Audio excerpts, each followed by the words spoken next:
everyone, finally getting out of the house this week, off to a new coffee shop. Not my favorite one, but one that's starting to grow on me. And I figured I'd take the GoPro 7 out and just give it a whirl in the real world and actually show you that I do leave the house. Every once in a while, I do actually leave the house, and actually working out of coffee shops is one of my favorite places to get work done, just because there's no distractions and just nice to be out and about, and you get a little bit more of that hustle and grind vibe. So time to get some work done. I have an entire month's worth of content to figure out for May, so that's what I'm gonna do, and hopefully it will take less than 6 hours.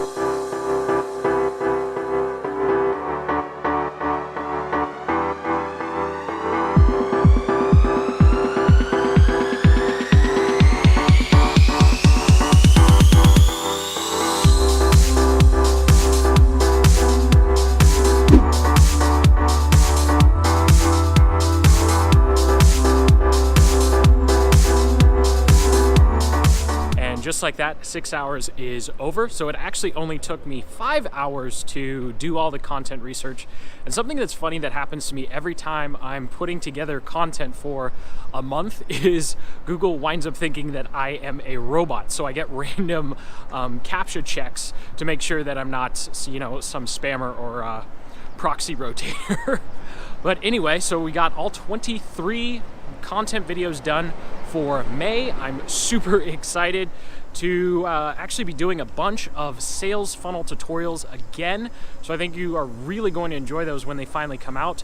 But actually, before I dive into my actual process for writing and figuring out what videos to even do for YouTube, I wanted to share kind of like one of those entrepreneur moments where you go, oh yeah, I need to do that.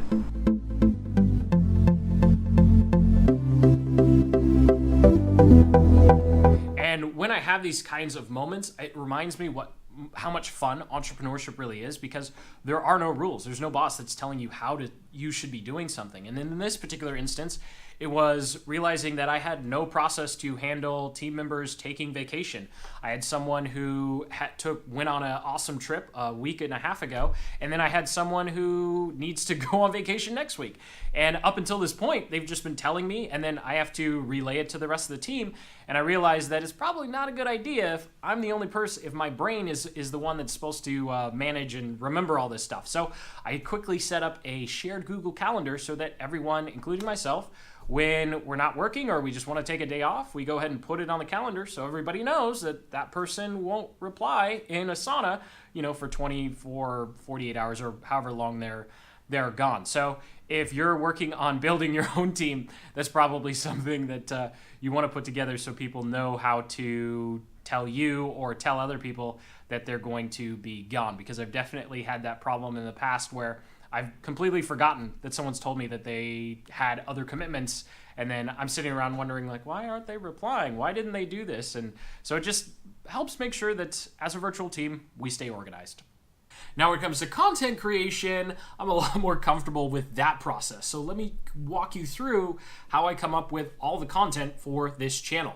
And of course, it all starts with keywords, right? The YouTube search box is still run by keywords. And so what I do is I do a bunch of research and figure out what kinds of problems I can help other marketers and other digital business owners solve, and then use that as kind of my seed for how to figure out keywords. So I'm actually going to jump through all that boring keyword stuff because it's just a lot of trial and error just searching in the YouTube box. I know people like always ask me, hey, what's a better way to do that? But that's still the best way, because YouTube's search suggestions is always going to be the best way to figure out what your content is. So once I have that keyword, I actually start just looking at the results in a incognito mode. But actually today I wound up having to use not only a VPN, but I had to go over to using Firefox because YouTube is still giving me not the actual, YouTube is not.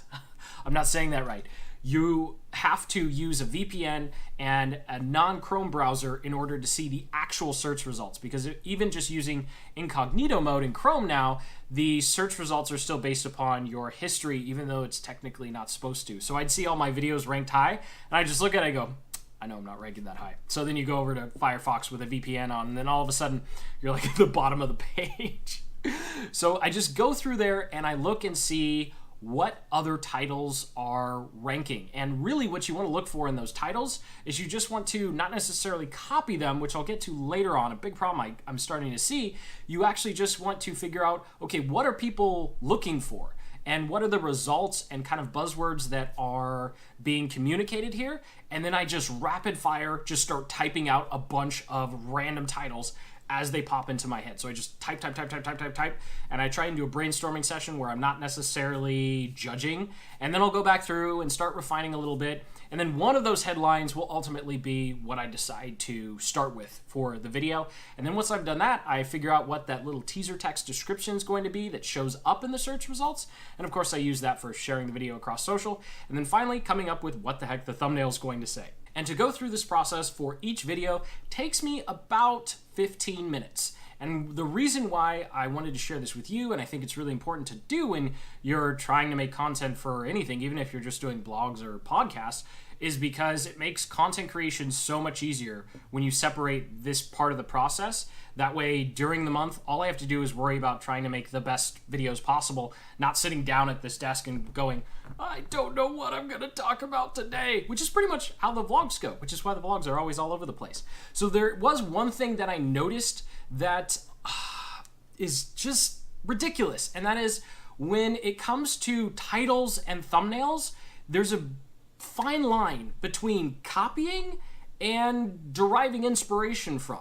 So you might see some of my videos look similar to other creators, and that's just because we're trying to go after the same people, we're trying to be helpful to the same person, and so we're going to talk about a similar topic and maybe use the same words. But then there are some people who I'm seeing, especially with smaller channels, who are just blatantly copying larger creators. So I won't name names or anything because we don't want to give credence to those types of people. So needless to say, get inspiration, but please just don't copy, because other people are going to notice and your brand equity just will drop to 0.